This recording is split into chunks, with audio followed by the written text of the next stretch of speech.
So welcome. So on your device, of course, as you might have noticed, you have a lot of apps pre-downloaded on your device. So when you got it, there were certain apps that came on it that were put on there either by the DC library or they just come with the device. A few of those apps are provide you with services through the library. So using your library card number, you're able to access free services using them. Those apps are as follows. They are the DC Library app, of course, the obvious one. So this app right here, if you see this on your home screen anywhere, this is the official DC Public Library app. You have an app called Libby, which is an e-reader and audiobook app. It can be used to read books on your device. And it has access to all the books that you could get through the DC Library, but it just provides a good kind of experience if you want to do it in an e-reader format, so on the iPad rather than reading a physical book. This is the app you're going to go for with that. We also have the Freegal music app, which is a music streaming app, so you can listen to music kind of on the go using that app for free. And there's a large library of different artists and songs to access. We have the Mango language learning app, which allows you to do free language learning on your device, again, through your library card. And then lastly, we have Kanopy, which is a movie streaming app. So you can watch free movies and documentaries on Kanopy, again, through your library card access. So we'll start off with the library app, the DC Library app. So this app is helpful if you are going to be using library services. If you are going to be potentially, looking for a book to take out a physical copy of a book, or if you're trying to figure out library hours or attend library events, classes, anything like that, this is going to be the place you want to go to. So when you first open this app, you might not be logged in. If you see a button here that says My Account, how to log in, you're just going to start by clicking on My Account. It should pop out this side panel, and there should be a button that says Sign In. So we have to register this under our library card. So we'll just click Sign In. What's going to happen is it's going to bring you to this page. You have two options in terms of registering your library card. If you have the physical card, you can always just click Scan Barcode. So you can click Scan Barcode here. It will just ask for access to your camera. It will pull up your camera, and then if you had the card, of course, you could scan it here, right? So if I have a card, I could put it and scan it or whatever it is, right? That's one option, and that should just automatically put in your library card info.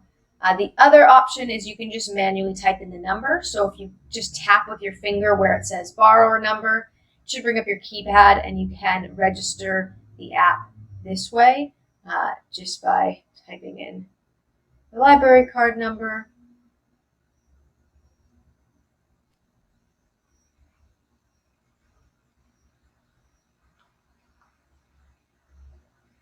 And then entering your PIN where it says PIN by just tapping on PIN and then typing that in there. And then once you've entered your PIN and your library card number, you'll just click Login.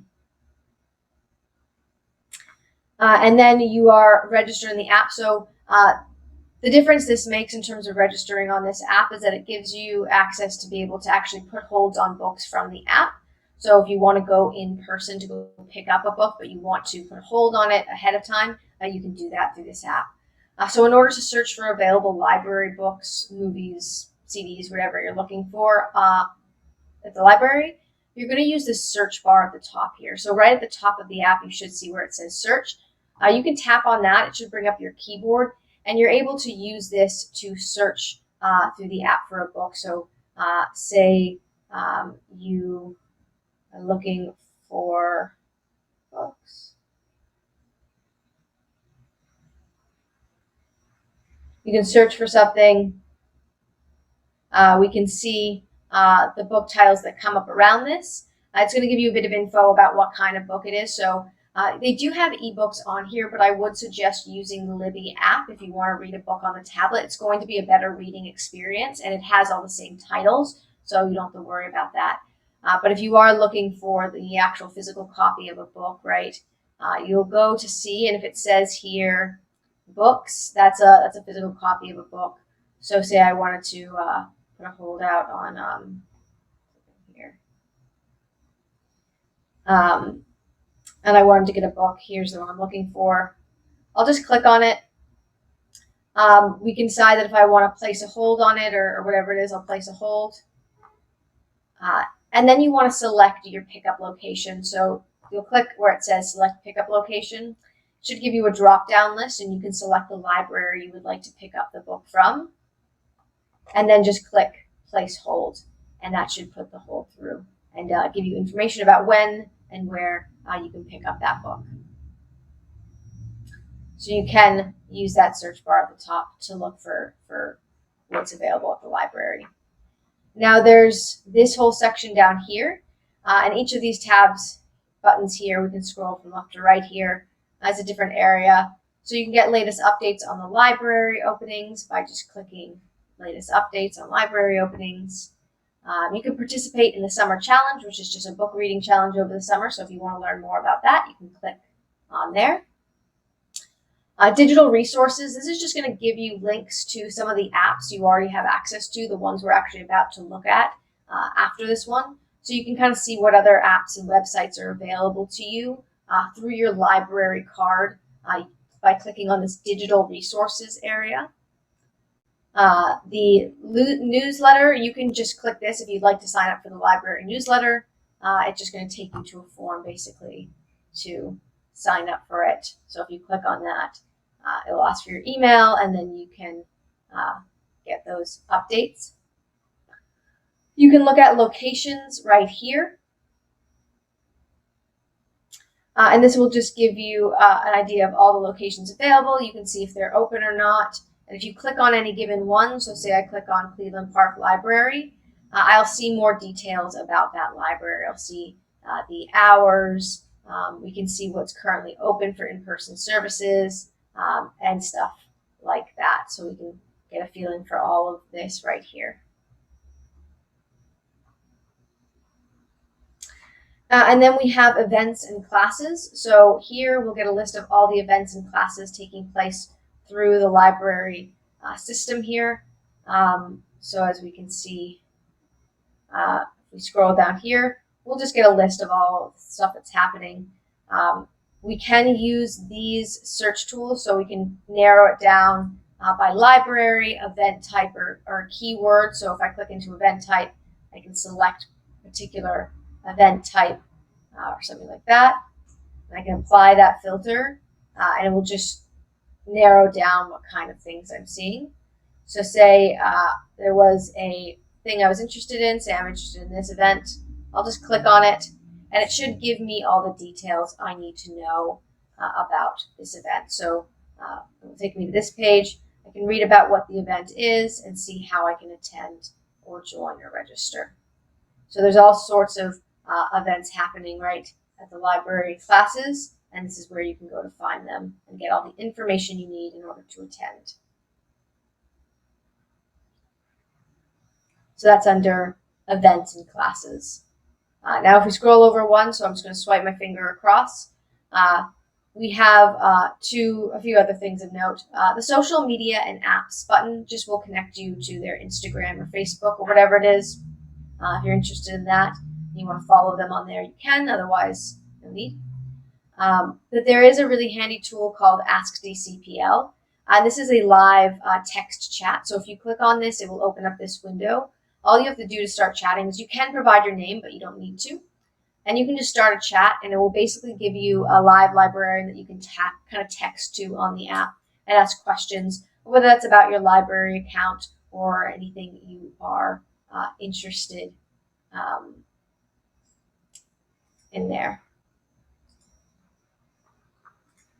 And then we have suggest a title, which just if you're looking for a book, movie, or whatever it is on this app and you don't find one, you can always suggest a title for the library to try to get. So if you think something's missing, you can suggest a title to them using this form. So that is the DC Public Library app. Everything's kind of pretty front facing here on this first page, so not too much to navigate, but if you do want to be able to take out library books using the app, you will have to register it. Otherwise, you can use it unregistered, but in order to get the full access to the benefits, you do have to sign into it at the beginning there. So that is the DC Public Library app. The next app we have is Libby. This is also a library app. It's an e-reader app, and it works through your library card. So again, with all of these apps, when we first open them, we will have to register them. So it's going to ask us some questions here. You just want to make sure you read through these carefully. The first question is, do you have a library card? You do, so you'll click yes. And then you can, it says, okay, do you have another device? You can copy it from your other device. Otherwise, you can look up your library or location, or they can guess it. So if they're guessing it, they're going to be getting access to your location services. So if that's uncomfortable to you, I'll just click, I'll search for a library. And that way we can just put in a zip code and go from there. And it should give us a list of options. And here, first option here, District of Columbia Public Library. We will click on that. And then you can enter library account details, click that. Click where it says card number, and you'll put in your library card number.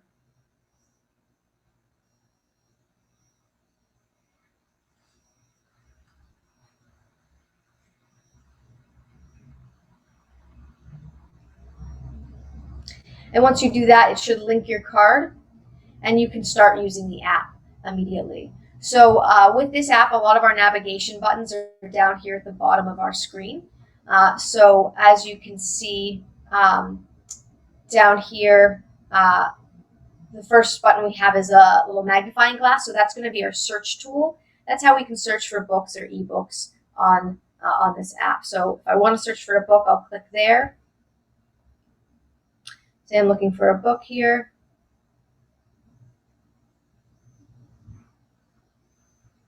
I can type it in and click search. And we can see that it's going to give us suggestions here of books, either the book I'm looking for or related titles, right? So say I wanted to find a book that I wanted to borrow or put a hold on. So maybe I want to get Shuggie Bain here. If I'm interested in this book, maybe I want to place a hold on it, or maybe I want to borrow it. If you're not sure yet, you can always click Read Sample, and it will allow you to read a short portion of the book to begin with. You can also always tag the book. So again, if you're unsure, but maybe you want to come back to it later, you can just click Tag to tag the title.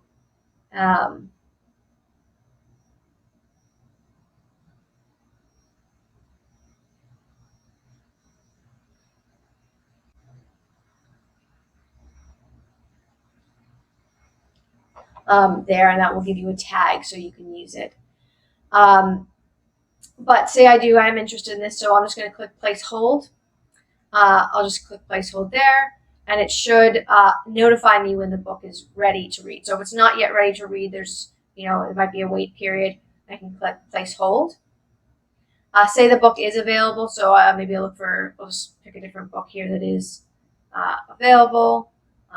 Say whatever this book is available, so I can click place hold here, and that will allow me, oh no, that one was ready to borrow. Oh, so let's look at this one, sorry. Where it says borrow, I can click borrow, and then I can borrow that book, and it will immediately put it on my shelf, and I can go back and I can read it. So either I can open the book right away, I can keep browsing, or do other stuff there.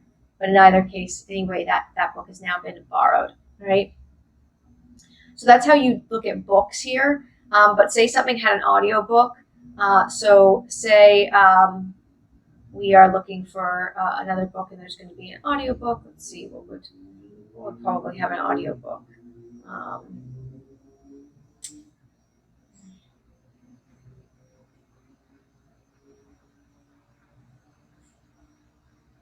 If something is an audiobook, okay, so if something is an audiobook, the difference will be first that it will say play sample rather than read sample, of course. But you'll notice that if something's an ebook, it's a rectangle. If it's an audiobook, it's a square, the image.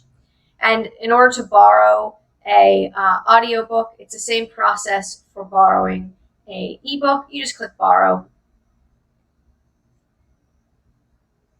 And again, you can start listening to it or go back to it later.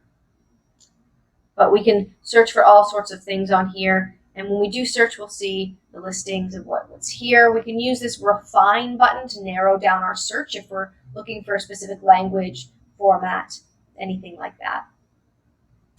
Down here at the bottom, the next button, this is actually supposed to be your library card. So if we click on this, we'll just see our card here. We can see how many loans we have out and how many holds we have out. Of course, we're allowed to have 10 loans at a time and 15 holds at a time. So we can see where we're at with that by going here. If we go to this button down here, it looks like it's supposed to be a little bookshelf. This is your bookshelf. So this is where any books that you have decided to put a hold on or borrow will be located. So I can see all my recent loans. I can see tags and anything like that here. So say I do want to read a book. Say I'm going to read A Little Life here.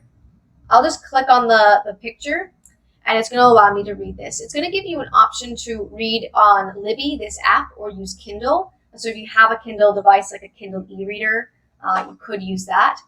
But if you want to do it on the iPad, just click Libby on this app. And it should open up the book for you.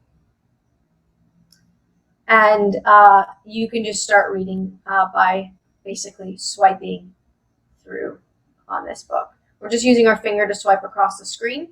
So when you're reading a book on here, we can tap on the screen and we can see stuff like the progress bar at the bottom. So we can see where we're at in the book by looking down here. We can kind of scroll through like this and jump to different areas of the book. But what we can also do is use these buttons up here at the top corner to kind of personalize our reading experience. So first of all, right now I'm looking at this book in a double page view, meaning there's 2 pages on my screen at a time. If I click this first button up here, it's going to change into a single page view, so I'm just seeing 1 page across the screen at once. And we can switch it back. The next button is this little A. This will allow us to change certain things about the font size, the color of the screen, so I can change the scale of the font to make it larger or smaller.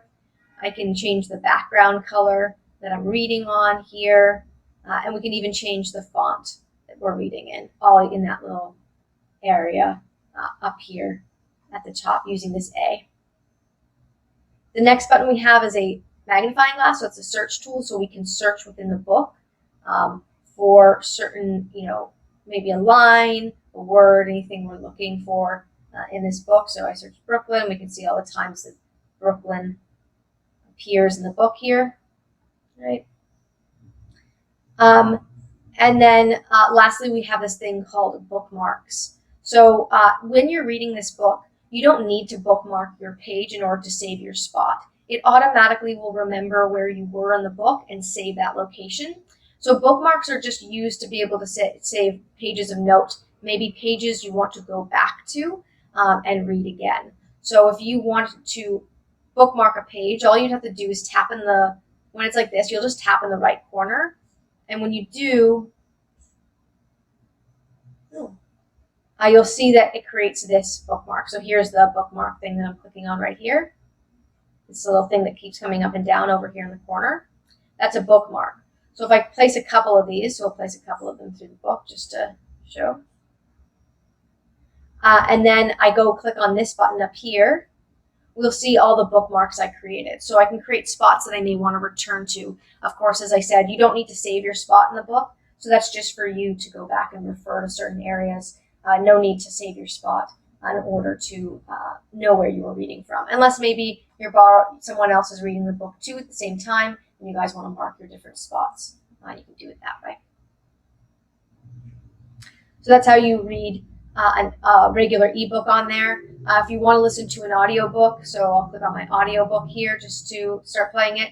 It's pretty simple. We just click play. Penguin Random House Audio presents to start listening to it, and we can pause it.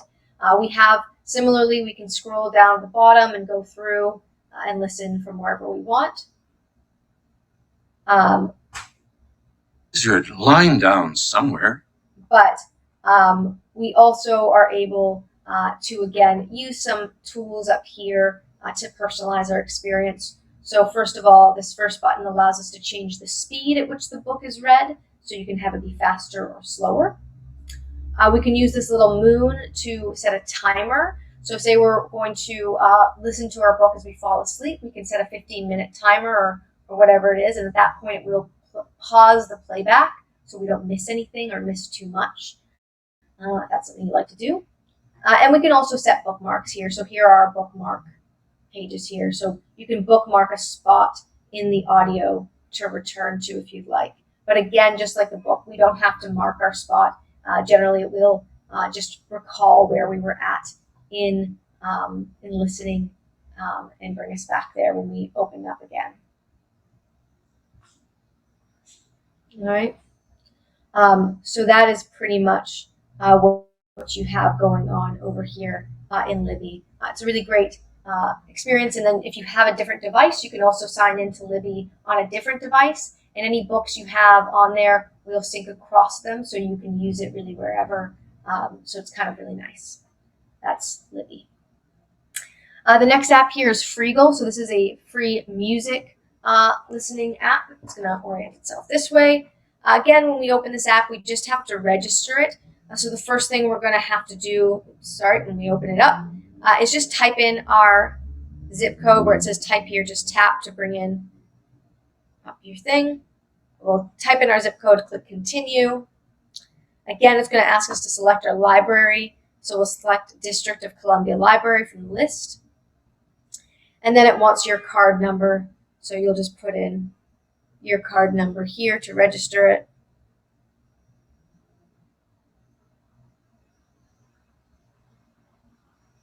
And then click login.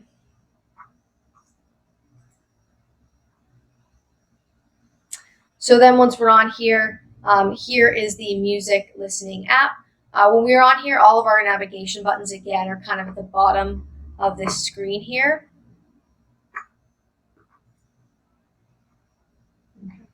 Down here. And our home page is just any sort of suggested music from the library. So we can scroll through here and click on anything we might be interested in listening to. Right?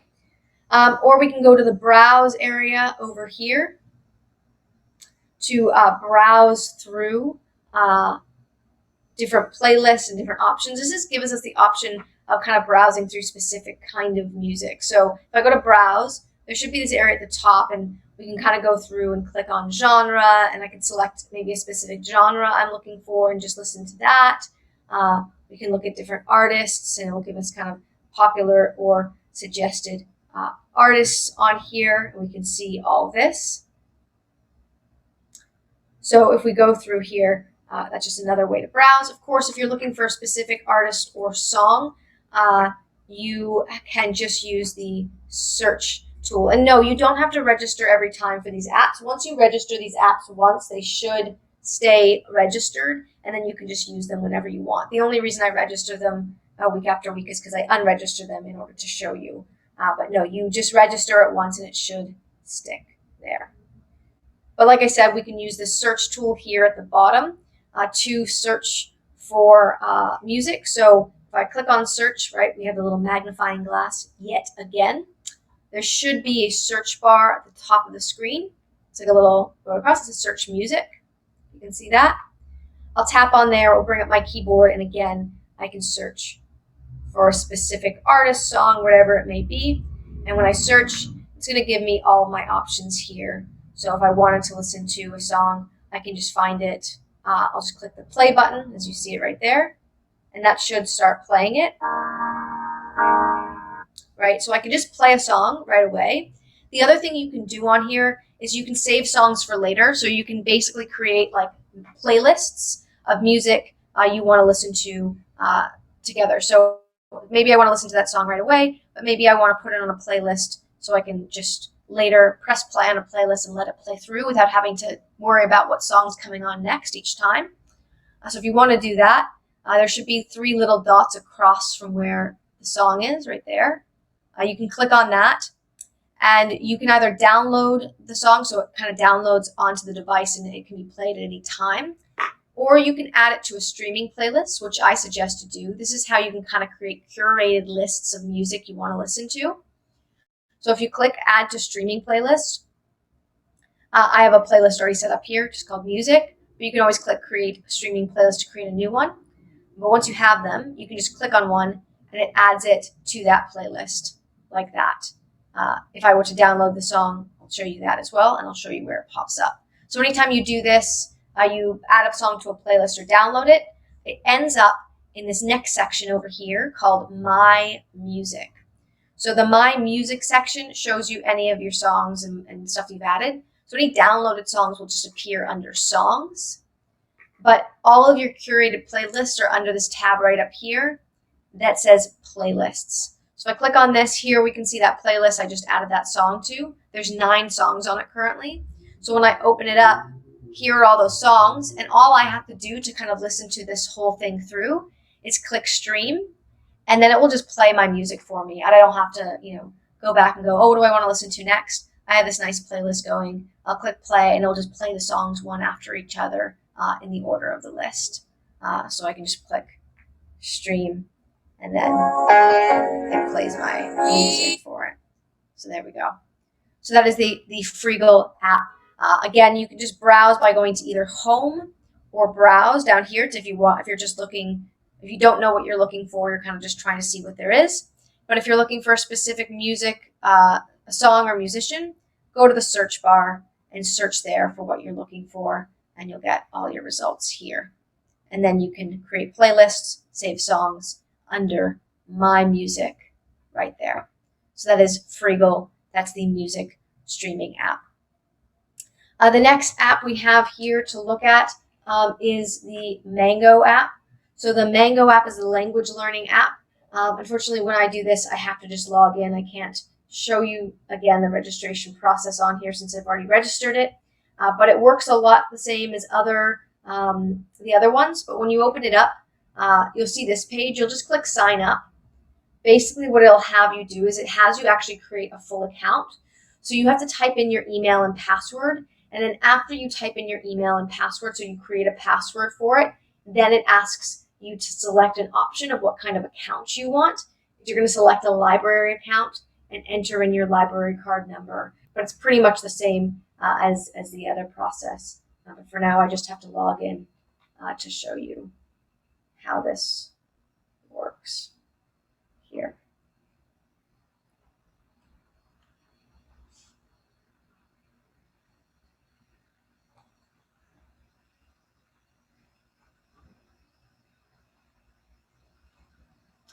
So if I did basically get into this app, the first thing I'll see when I register this app is a list of languages. So the first thing I need to do is just select the first language I want to learn. You can use be doing as many languages, have as many languages going at a time as you want. But say I select Mandarin. All I have to do is click on it. And then as soon as I start clicking around, so I select a lesson, maybe I want to do the introductions.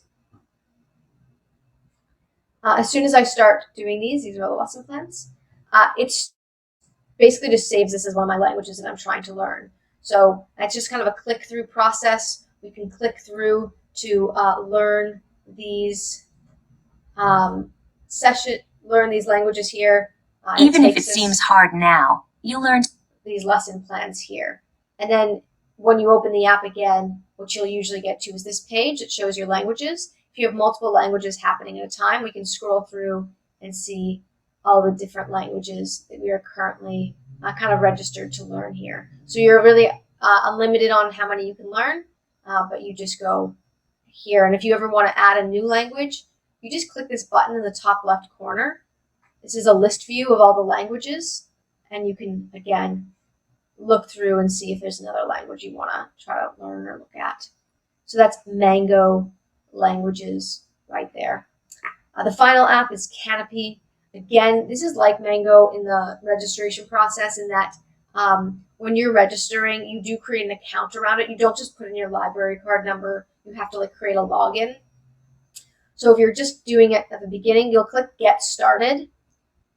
It will say, do you have a library card? You'll click Find Library. Again, you're going to want to just put in your zip code here. Oops. Oh no. Oh my God. And then we can see District of Columbia will come up first. Select that. Then you type in your library card number. And when you do, it will basically type it in. Click Go. And if you have, because I've already registered, it's going to do this. But the next thing it's going to ask you to do, then you'll do that. It will ask you to provide an email and password, and that will register the account for you. So again, this is a one-time thing. You register the account so you can log in. That makes it so that you can also access this account on other devices if you ever wanted to as well, using this login information.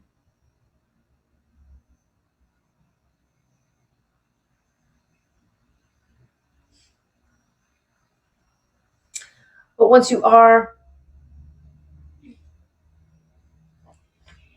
set up here, this is the Kanopy app. So, right, this is the movie streaming app. It is set up as such.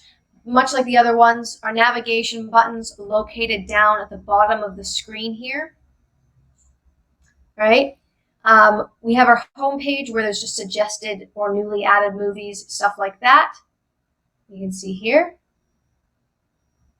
So I can look at what's here.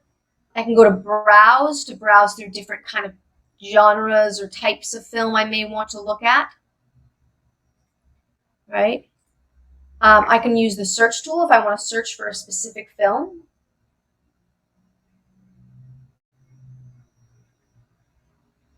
Right? And say I do find a film either on the home page or the browser by searching. If I do find a film I'm interested in, so say I'm interested in Parasite here, all I have to do to watch it or to learn more about it is click on it. And first of all, it will take me here. I can just click play right in the middle just to start watching this movie. If I scroll down, I can see a synopsis of the movie. I can also see details. If I click on details, like I can see the year, 2019, the filmmaker, Bong Joon-ho, right? I can see the cast, the language, anything like that that I want to know about. And say I'm interested in this film, but I'm not ready to watch it just yet. I can also just click watch list plus watch list. This adds it to a watch list so I can come back to it later if I want to. So you can always add things there. And say I do want to go back to it later. Anything I save or anything I'm watching, it's going to save my progress. So say I started watching this movie and then I stopped. So I press play. I let it start going. It's restricting because I'm in Canada. I can go to my list later and I can see anything that I had begun to watch, right? And I can continue that. Or I can go to my watch list and I can see any movies that I've saved to kind of watch later here, right? So we can see any of those here and I can click on them from my lists. Lastly, this more section, this just gives you some info about your membership. You can sign out from here or look at settings on the application. But really our main areas are going to be using the home and browse section if we're just not sure what we're looking for but want some ideas. We can use the search tool to search for a specific film we're looking for, and my list to see any things you're currently watching or maybe has marked as of interest to you to watch. All right, so that is Kanopy right there. That's that final library app that we have going on here.